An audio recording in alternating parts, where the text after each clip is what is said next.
No, it actually looks perfect.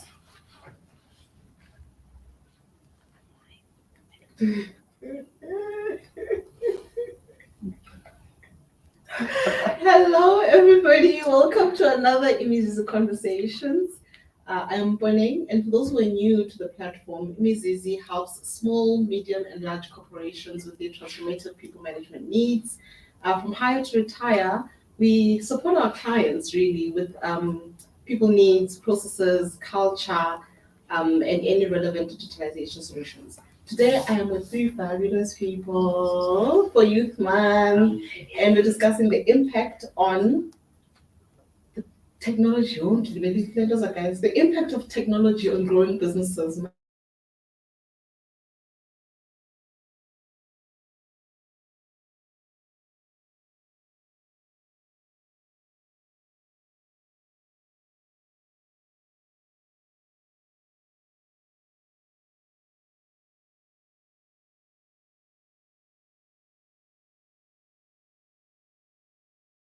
We deal with manufacturing home decor furniture. So your bedroom sets, kitchen units, wardrobes, everything that we do from scratch. That's a very good Yeah. one. I'll ask you more about doing it from scratch. I'll move to Pumzi. Hi everyone, my name is Imizizi. I'm the founder of the Crop Box, and we are in the food economy. We do business to business and business to consumer food services. We started out being household delivery focused, literally working with farmers, fetching fresh produce and packaging it for households, and we then grew to now we support NGOs with those similar boxes, but we now do commercial food supply to government and private sector in hospitality departments of those organizations. So we work with farmers, we work with food producers as well as wholesalers to source out our food products. We do fresh produce, frozen foods, farm eggs, the whole grocery. That's lovely. I know you call yourself an agripreneur, so I'll also get back to you about that. I want to know how you got to that term. And then we've got the Buho. Hi, my name is Tebogo Mabia. I'm the founder of Hillbrook Coffee Co. We currently don't have any coffee shops anymore. Closed two of our coffee shops. Yeah, I saw that. Yeah, but we roast and supply beans to smaller coffee shops. Yeah. Oh, okay. All right. Yeah. So why business, guys? Why take the path less traveled? Anyone? I can start with you actually, and maybe you can just elaborate a little bit about, how you moved from actually having a coffee shop to now reinventing yourself to what you're doing. Yeah, I think I've always loved to be my own person. I've always loved to just work for myself. I've always sold since the age of I think 6. I've always been. What were you selling at 6 years old? You'd be surprised, hey. You'd be shocked. Yeah, so yeah, I started selling literally at 6, 7. That was the time when I was selling sweets at primary school, sweets at my, so I grew up in Hillbrook. So we used to stay in an apartment building, and I used to sell like sweets and what you call ice lollies from my apartment at a young age. So yeah, I've always loved selling. I've always loved people, engaging with people. And I think I don't function within the normal structure. I just couldn't. I kept on either being a little bit lazy. That's what they thought, like this guy's lazy because I'm always daydreaming. But also I just love doing different things. So innovating and coming up with solutions, solution driven. So I never found a place where I could do that within the normal. So that's why I've just decided to build my own path. Oh, okay. Yeah. And going from was it a chance thing? Did you, like sometimes, because the way you say you started, you were like literally just taking 2 household foods. Yeah. And now it's grown to be what it is. Yeah, I think it was a chance thing. I mean, I left corporate. I was in corporate for 10 years.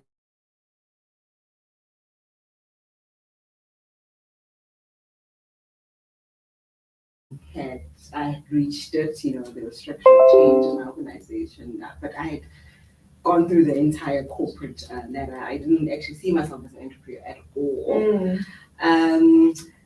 But I suppose once I was in it, I mean, I worked with farmers. I used to manage a youth urban farming program in my job, and so I was exposed to young people, young farmers in and around Joburg and Gauteng in the Northwest, in fact around the country, who were farming on small spaces. And so the program at the time was all about investing in young farmers with infrastructure, hydroponic farming and whatnot.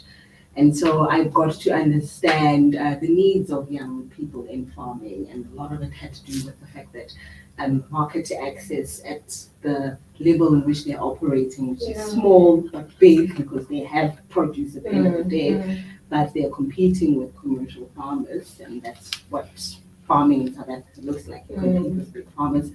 I understood what their challenges were, so I was prone to understand the industry, and so when I thought about what business to get into, it was my next best thing because I could understand and relate to that industry.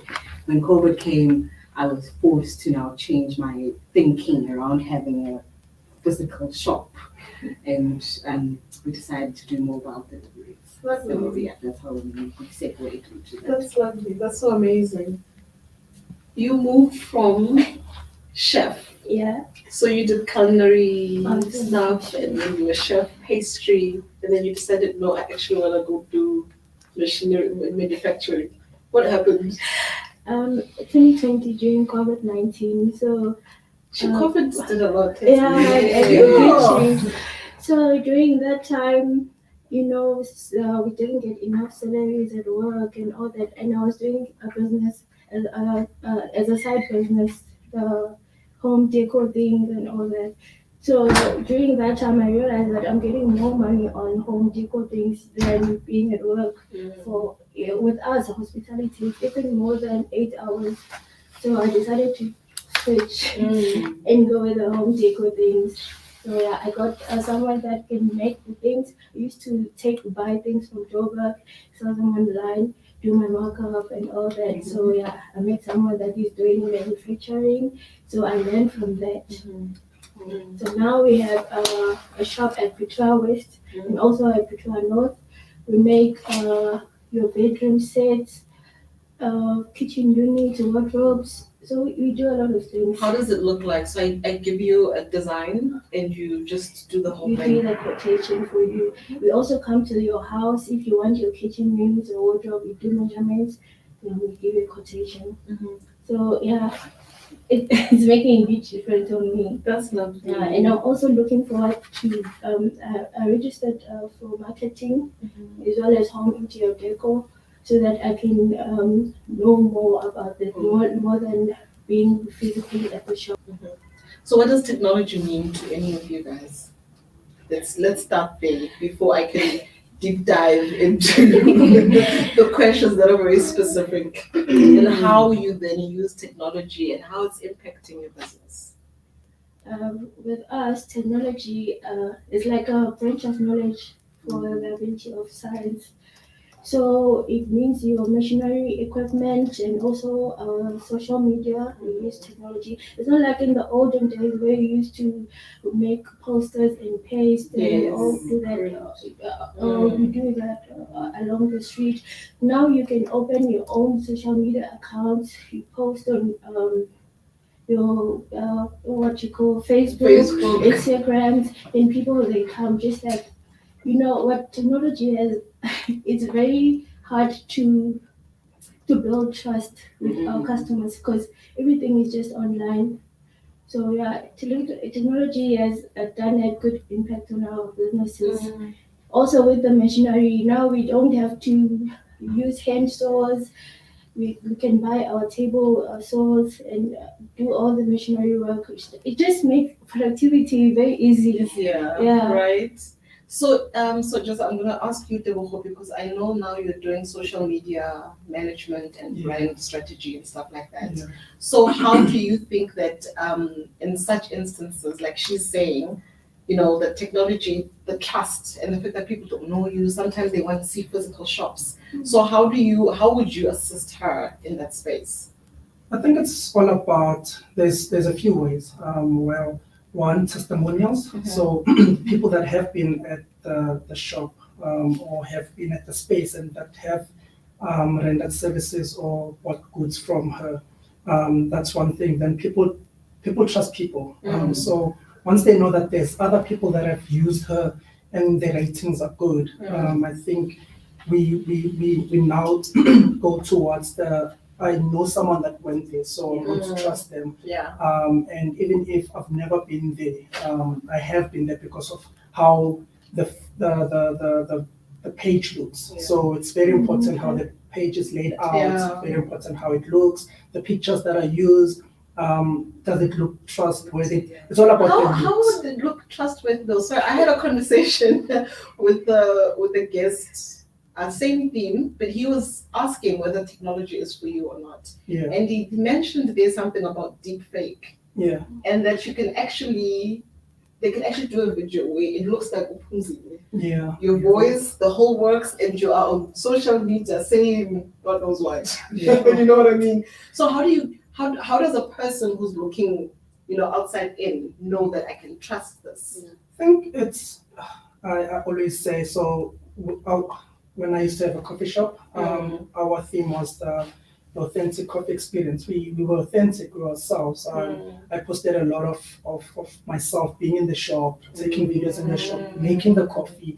So it felt human. I never took pictures where it's like, okay, with a nice background and on trying to superimpose.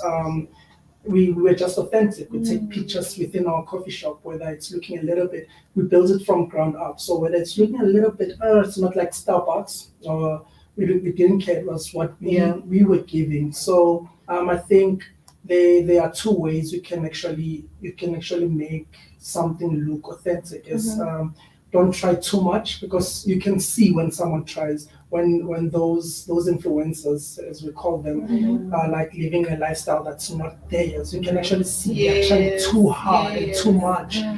But when there's someone that is really authentic and being themselves, you can connect with that person. And as people, we can connect with people. So you can easily spot a faker, and you can easily spot someone that's authentic. So it's all about being very aware and just looking at the signals. There's always, you can tell. There's always signals that show that there's an irregularity within this person or within this page or within this company.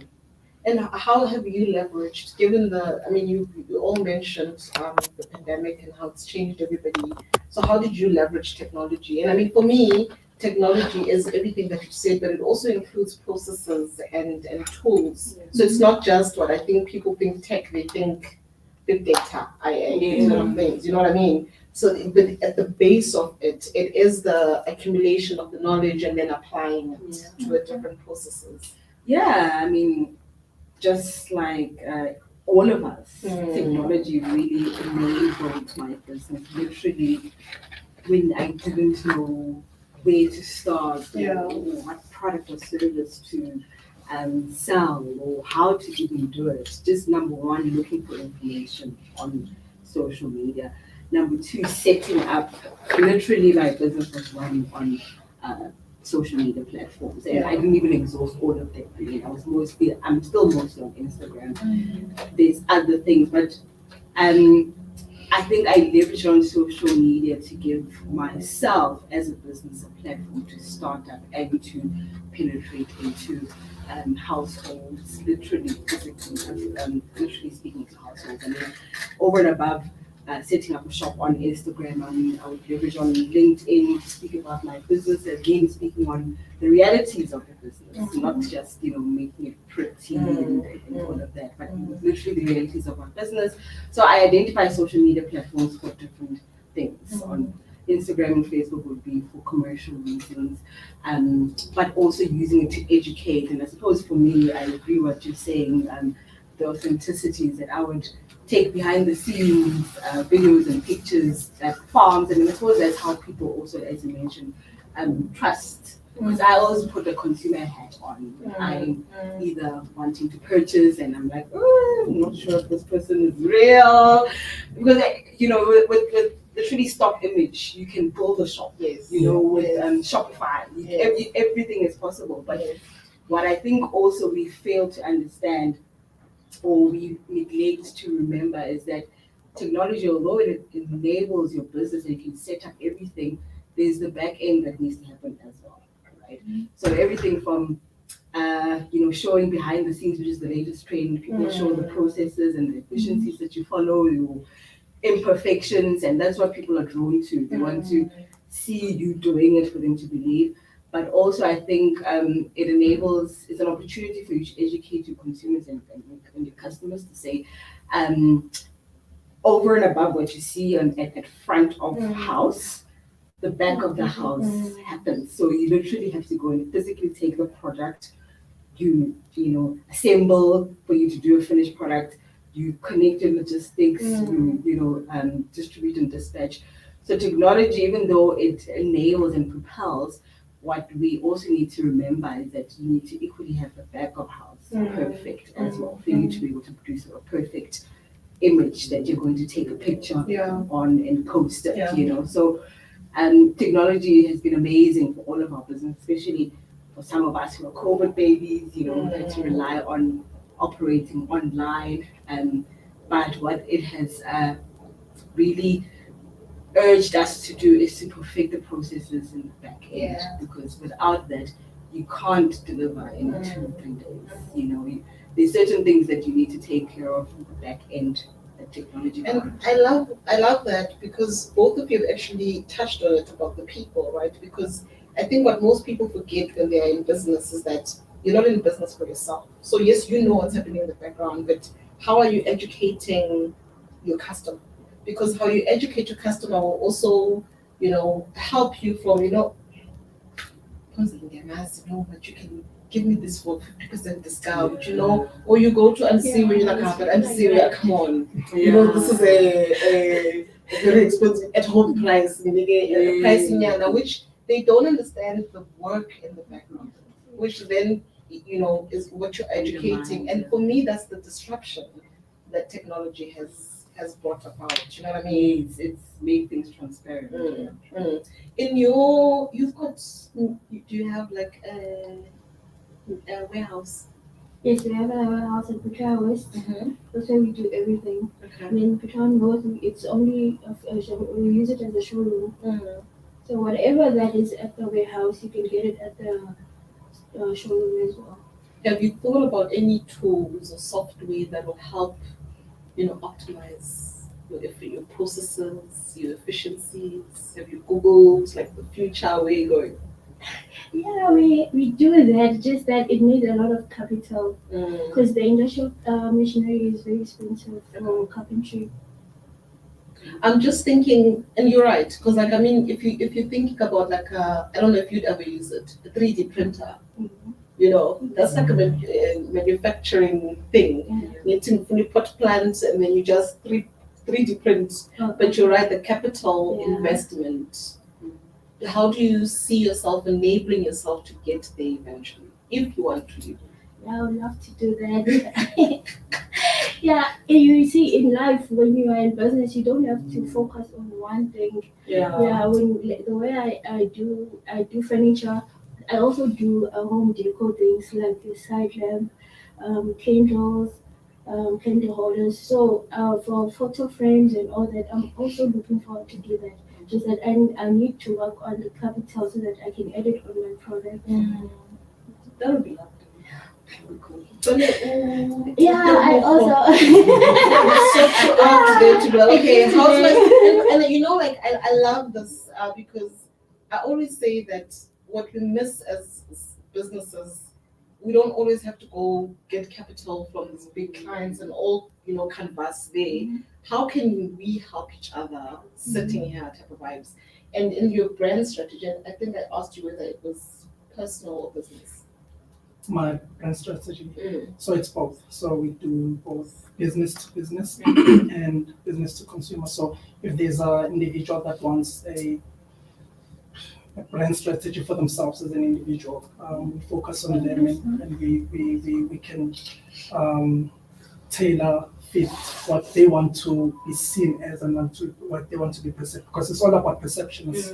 You know who you are, but you can't convey the message. You can't actually tell people, and you can't. It's like a CV. So social media kind of like plays as a CV. So we do tailor for individuals, but we focus on businesses. It's much easier to focus on businesses because humans are humans are complex. Humans are complex. And that's your latest business. That's my latest business. How did you yeah, get 42 million. to jump from barista to Yeah, so social media branding? yeah, so I studied strategic brand communication at Vega, and during the pandemic, 2020, I had to close down my coffee shop, and at that time there was a corporate gig, and these guys didn't know what to do with their brand, so their brand was becoming stale, and their brand was becoming a little bit predictable. And I came in, I was like, yo guys, let me take you on as a personal project. I've got enough time on my hands. I'm not doing anything. I'm at home. And I registered the company, and I was like, oh, okay. Here we go. Let's do this. It's something that I did on my personal capacity. And then But let me just make it into a business. And I've had the corporate gig for like a big time now. Like they're my first client, and I've had other clients ever since. So because of that, so we've really grown to be a really nice.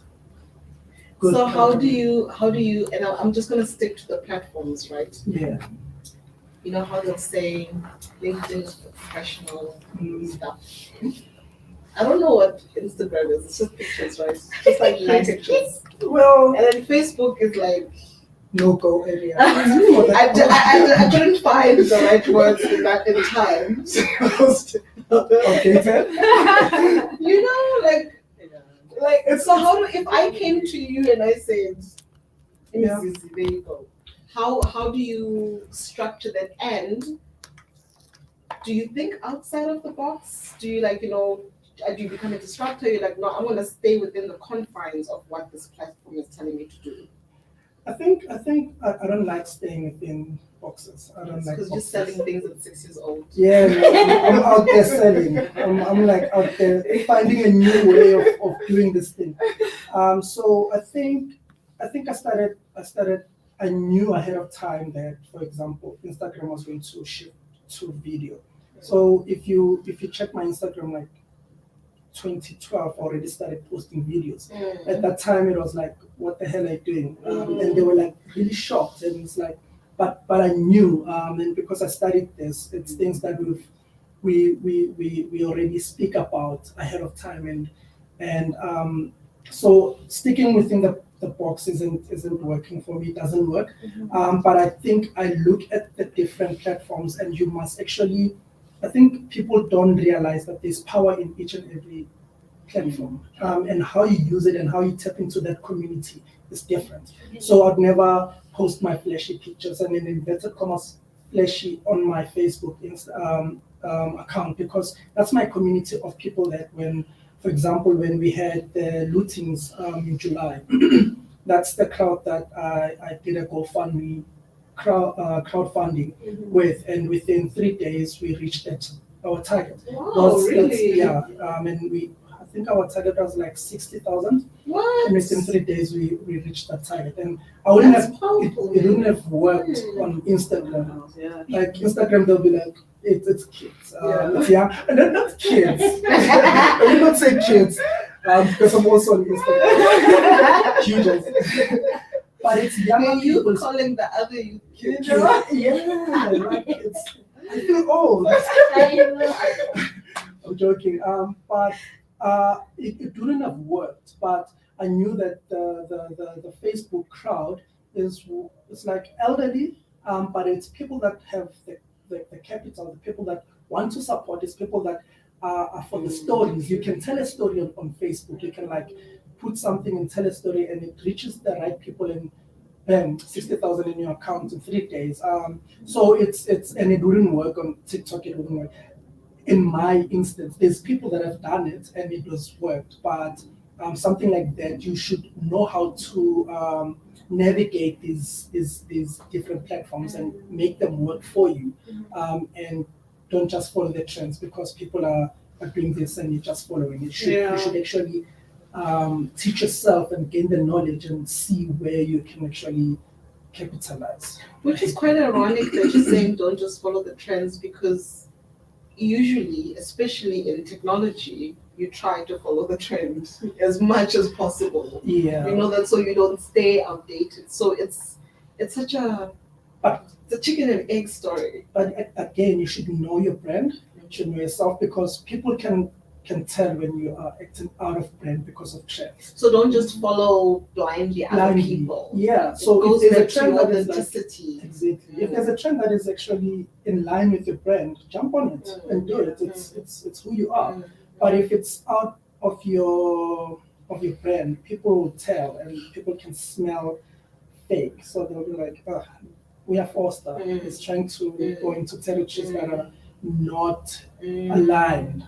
So what aligns with your brand and what aligns with you as a person, I think you just it will tell you just aligns.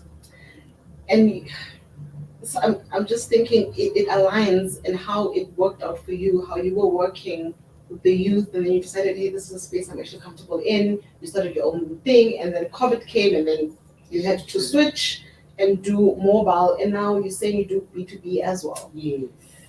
That's a whole different supply chain, and especially the frozen foods and stuff. So just tell me how that came about, and how you're thinking, trend, like forward thinking, how you can leverage technology. Because I know in agriculture specifically, they are doing a lot of even big data, AI and robotics, which, you know, little old me, I'm just like, robotics and soil. I'm like, how are we doing this, guys? Yeah, and I think also the principle in which I was attracted to agriculture, although it was a job, but what made it even more special for me to fall in love with it is because we were bridging the gap between young people and technology, with regards to agriculture, you know. In South Africa, agriculture's got a very lighter skin tone face, and it's much older, it's male dominated. But, you know, not so long ago, somebody that looked like me wouldn't typically be found in the farm somewhere. But the reality is that more and more.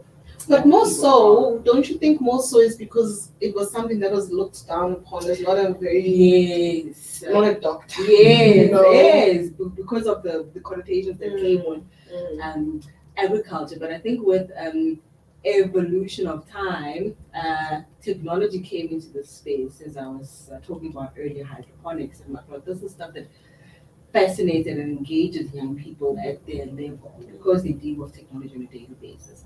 So I fell in love with bridging technology with agriculture in order to bring young people into the space, which was male dominated.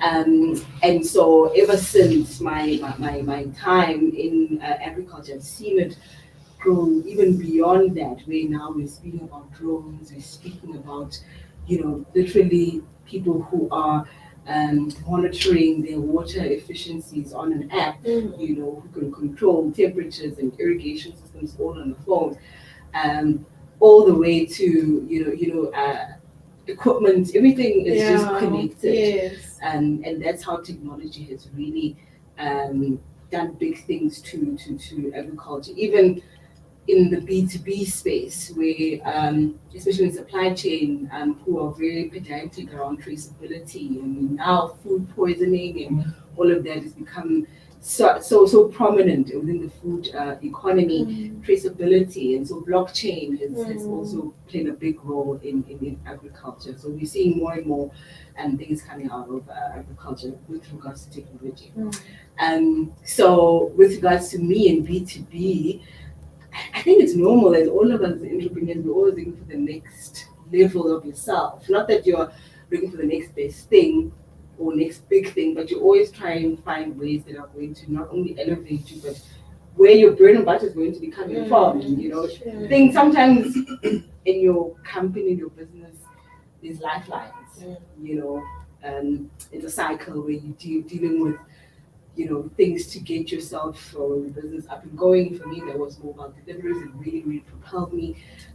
But I needed to go to a stage where I needed to generate more revenue, and because I want to go nationwide, I want to go exporting, and all of that. So I wanted to penetrate commercial market, and so I, as with any other entrepreneur, business development, do that on a daily sales call. You somehow have the guts to call some buyer and Pick and Pay or whatever and say, I can supply you with this. And for me, my first big commercial client was government, and I was able to sell myself as somebody who is able to connect hospitality departments or units with the freshest food in terms of fresh produce, or even quick delivery. So you start building networks. I know who to call to with regards to frozen foods, for example.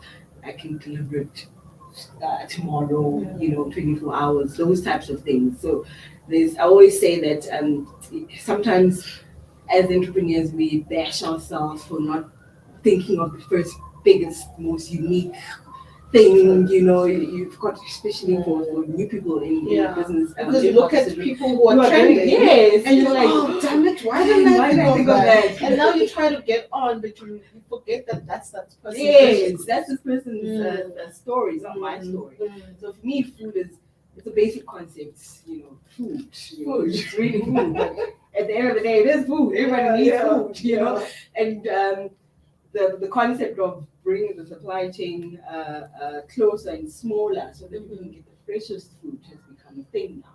And I'm just thinking, sorry, as you're speaking, because the people who will say the freshest foods will be Woolies, and they will like the market. The markup is crazy because it's fresh. And it's naturally grown. So you're still using the youth. So you're bridging the gap in many ways. Yes. So you're still trying to assist, assist the youth, expose them while you are doing all of this. So how do you prove that they are doing the freshest way of doing things? I think you leverage on different people for different reasons at certain times, at different times. You know when to approach a young person or any other size or aged supplier for the size of the order that is required. So you also have to know your network of suppliers to know which one is going to be best for what you need, because you're also on the line. It's you and your name, and you saying to a client, I can get you this in 3 days' time.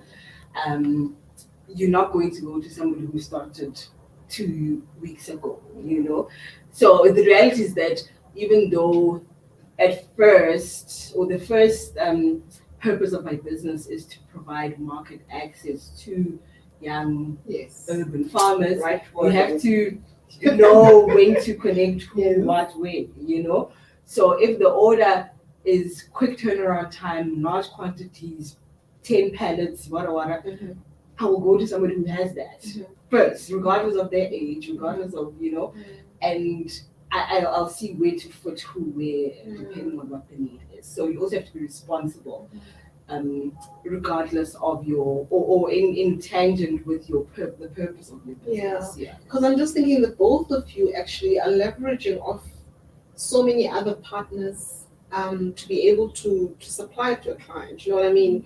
And do you ever consider the risks then, therefore, that are attributed to that? So the person who's actually manufacturing versus the person who is delivering, and you mustn't come to my house with scratches. How are you, thinking about working around those things and ensuring that by the time it gets to the client, it's still in good quality, what I've asked for? With furniture, we do wrap furniture, especially after when it's done. we check it. If everything is fine, then we wrap it with bubble wrap so that everything is fine. And then you have And the driver's yours. yes, we use our Okay. drivers. Okay. So anything that happens is under our company. All right, that's great. Do you have like a tracking system? No, we haven't gone that far. I'm just on some. Where are the apps? Where's tracking? How do you know I've received my things now? We Okay. haven't gone that far. We just communicate with the drivers and that's it. Okay. I think they are in a fortunate scenario where everything's in-house. Yes. If you are outsourcing, Yes. Then you need to. then you need to track. Well, yeah, you need to track. Sometimes you are the tracker. You are the tracker. It's not calling always me like a yes. But the risk mitigation, I think, is what you are asking. Yeah. Is you have to know.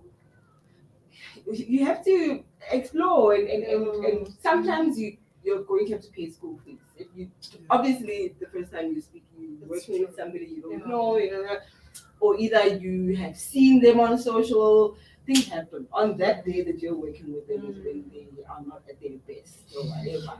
But sometimes also you have to know if you have to spend a little bit more based on quality service.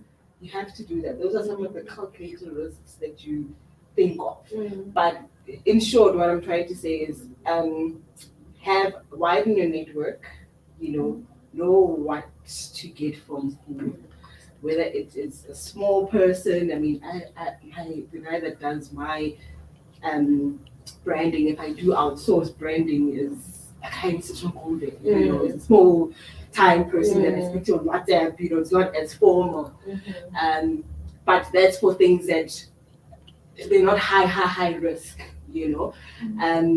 But sometimes on logistics, for example, a guy that I met at Macro that has got a truck disappointed me.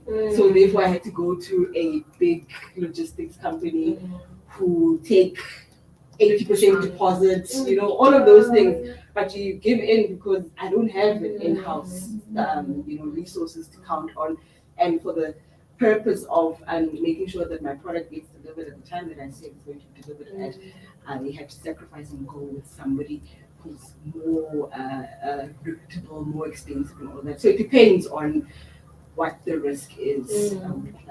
And you're mentioning people that are more reputable, and for me, it's always like, how do you get to that stage of being reputable? Yourselves as a business, and I know you said you leveraged social media a lot, and you also mentioned that word of mouth, but just in general. So in your space, I guess. In your space, like logistics, are these things that you would ever bring in-house? So that you have like a full supply chain. Oh yeah, definitely. Over and above credibility, you mentioned efficiency. Bringing things in-house is more efficient, So But it's more costly. It's more costly.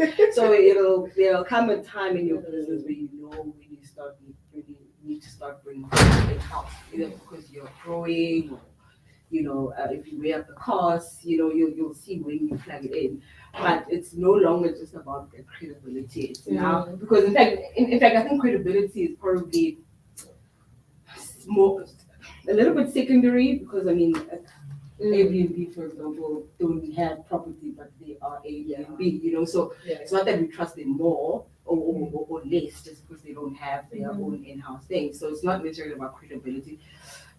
But we're moving more and more into value chain ownership because you want to build and own your own value chain. It becomes more smarter for you to do things in-house. So definitely that's the dream. So in your profile, you had that you're an ESD consultant. So in that space, when you are, do you still do it? I do a little bit of both. I remember when you were saying how you used to do the food thing, and then you switched it around. I also started as a consultant out of corporate because that was what I knew, And I thought, man, I do this thing in my sleep. But with COVID, I mean, I think I chased the client for about 6 months, working on proposals, meeting them, site visit, and nothing came out of it because corporate and COVID, when it first started, put a dent on services sector with regards to people wanting consultants. And so never did I think that I would be in a product-based industry because I thought that Services is what you services, do. yeah, Yeah. it came easy. I mean, I've got whatever proposal you want, I can fetch on my phone now. Yeah. You know, that's how easy it came to me. But funny enough, yeah, I also have to That's how you switch. So the current people that you're working with now, do you provide a little bit of the ESD service in for different free? ways. In different ways, like Yeah. I do public speaking, Okay. so I would leverage on the principles that I do consulting in the public speaking, or I also do a little bit of board memberships as well. So in the we do some research work and projects, little things that we do as part of the board and responsibilities. So I'll apply it in different ways, but not in a typical, consultant client bullying and whatnot, which I should. Yeah, you should. Because I was gonna say in that space, when would you tell a small company that now it's time to do tech? Because to your point, there's different levels of businesses, right? You start thinking, and more often than not, you're thrown into business, and then you have to take a step back and go, okay, now how do I want to be seen? Yeah. And someone, sorry, I had a thought that disrupted me. How do I want to be seen? So you ask yourself, okay, this is what I need to start with. Do I start with my brand? Do I start with my services? Do I start with technology? And I think that's the biggest problem most people do. And I appreciate that you started with streamlining your processes and efficiencies before you think about technology. But generally, if you talk tech and small businesses, do people think that the tech supports the business? Maybe the words that we use are intimidating for people. I mean, your Instagram is tech, your smartphone is tech. I mean, if I can mention Yoko, which is where I also started, I used Yoko when I was doing mobile delivery. That's tech, So sometimes we intimidate, especially new businesses and young youth-owned businesses that are up and coming. By saying take, and they get so overwhelmed that they end up not doing anything. So I think it's up to us to, as we are teaching them, because I know that in a lot of these business development programs that speak about the business model canvas and whatnot, is to educate as to the platform that you know of. Take Yoko, for example.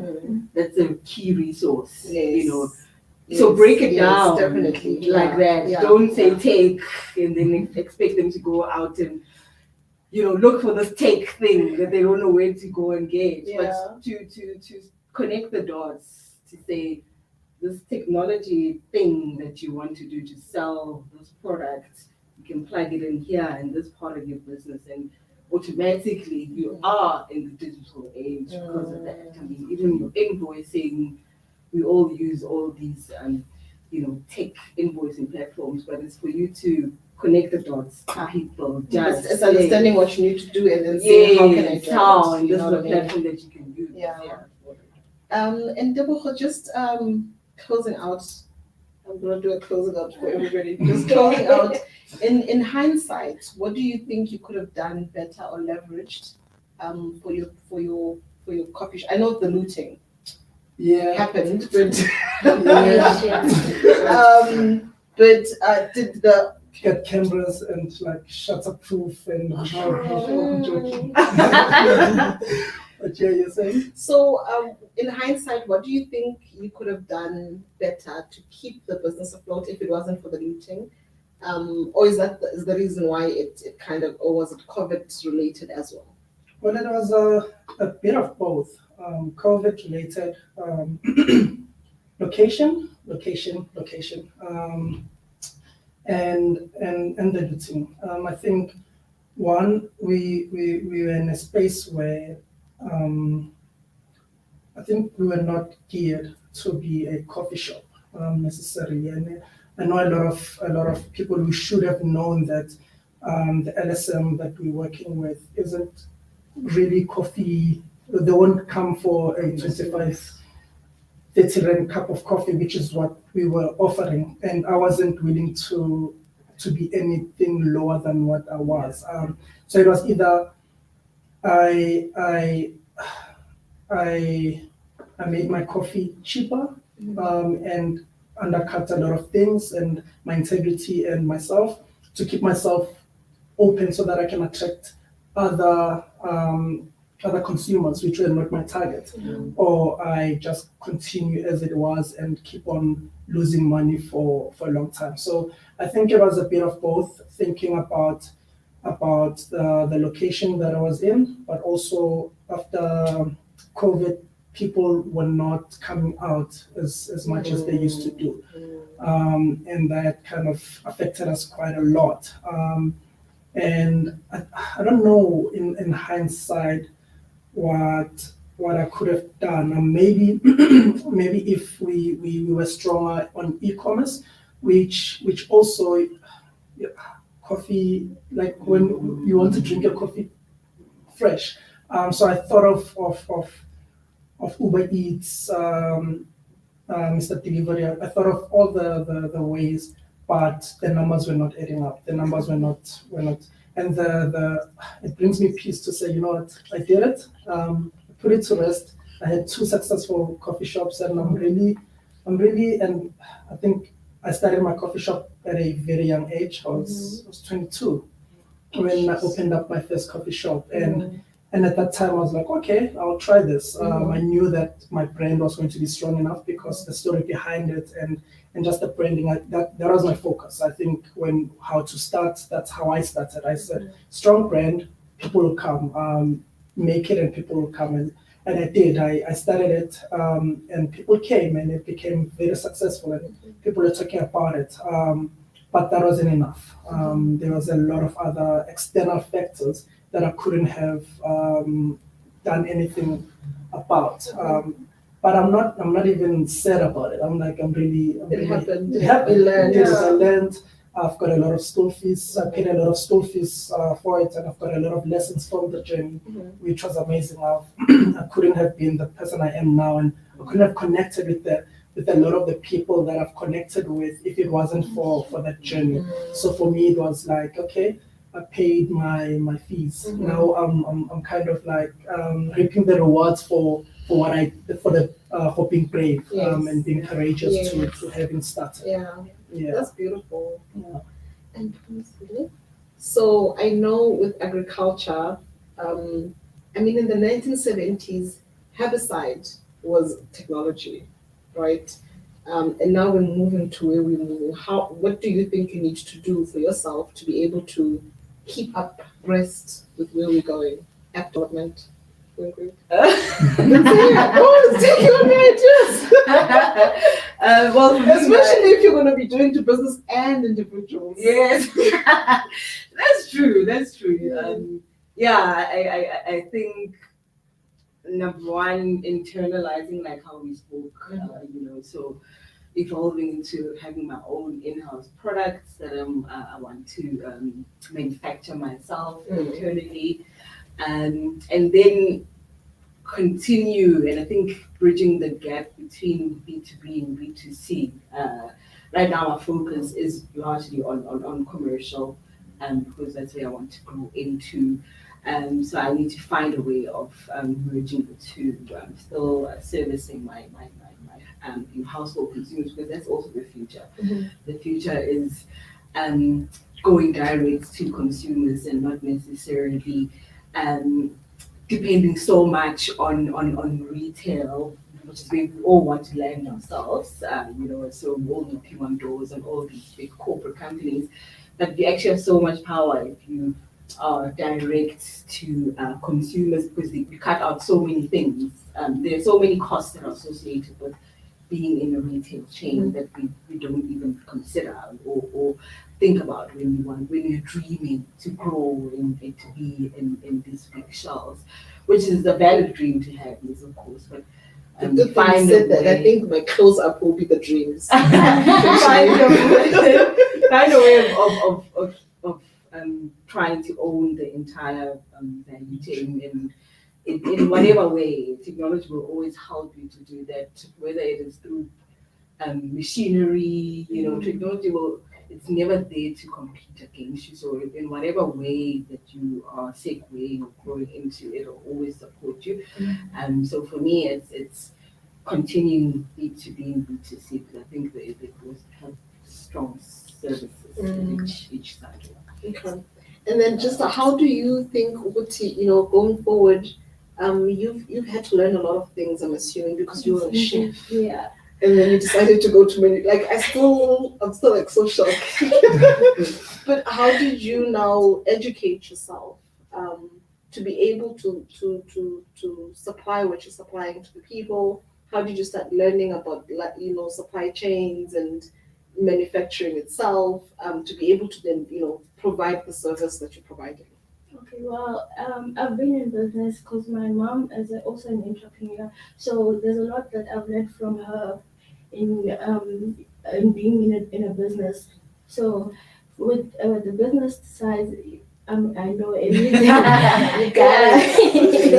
And then when it comes to so if I had to ask to tell the people to give us a framework, 5 top things that every business person should do when they start.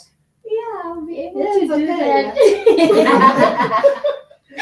Okay. We all want to know. We're all around. Okay, but the first thing you need to do is registering your company. You have to register company, you open a business account, you do branding, and you also have to educate yourself about your suppliers. Yes, you have to. If ever you can't buy things so that you have something on hand, you can also do drop shipping, of which if you don't have drop shipping. Yes. What's Drop shipping is when you can let's make an example of this cup.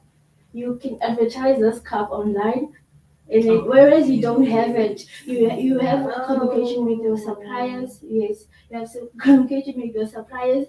Then if maybe Temuco wants to use these cups in his coffee shop, you can order from you 50 cups. Then whether you don't even have to buy your supplier will just okay. Yeah. So that's drop shipping. Yeah, you can even there's a lot of things you can sell. Okay. When you don't own it. Yes. Airbnb, like you said. Yeah. Airbnb doesn't own anything. Oh, that's what it's called. Drop shipping. Now you go drop shipping. Please. Hey, do you know drop shipping? I know. I will as well. So I'm not being rude. I'm looking for questions. I didn't disturb you today. Yeah. Were you done? No, I'm not done. We're now Excuse number me. 4. So when Okay. it comes to manufacturing, I have to learn everything, the measurements and how to measure, where to order, what to order, the quality, the quantity, everything. So I had to learn each and everything so that when a customer comes, I'm able to answer. Did you take a course? Because No, I think didn't one of take the a things course. great about now where we are now in time is that online courses are a thing and they're so helpful. So you didn't. You No, just. I haven't. That's why I said I'm looking forward to do like interior decor course. Yes, I didn't do any course. Okay. You learn on the job. Yeah. Learn on the job. Learn on the job. Yeah, we have to learn. Sorry. Okay. So one question for Kumzile. What do you think about what people would call urban farming / balcony farming? Do you think it has growth potential amongst young people? Definitely, not even amongst young people. I mean, this morning alone, there was an interview on one of the news channels with somebody who's now doing home gardening because of the rising food costs that we're all that we're all faced with, right? So it's not only about building a business, which is definitely a good place to start, but it's also about sustaining your livelihood. We are seeing flames with regards to high prices of food. But definitely start that if that's something that you're interested in.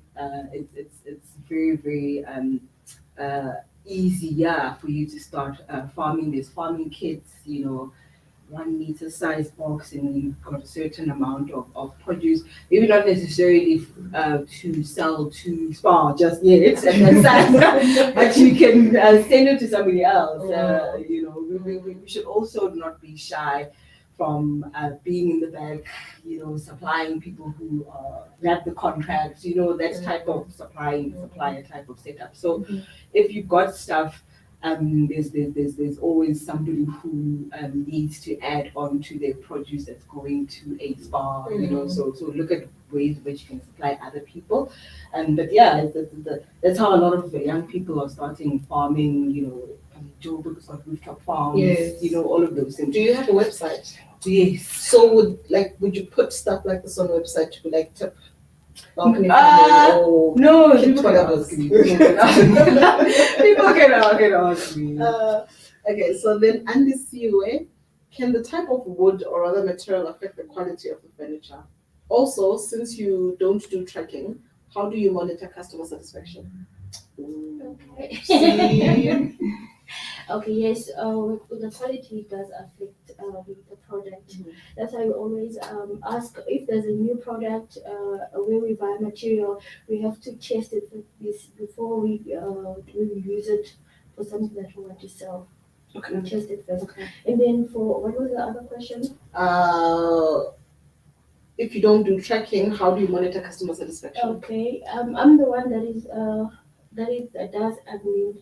So whenever there's something that has to be delivered, I communicate with the customer, also the driver. And then when the customer received her stock, then they send us feedback.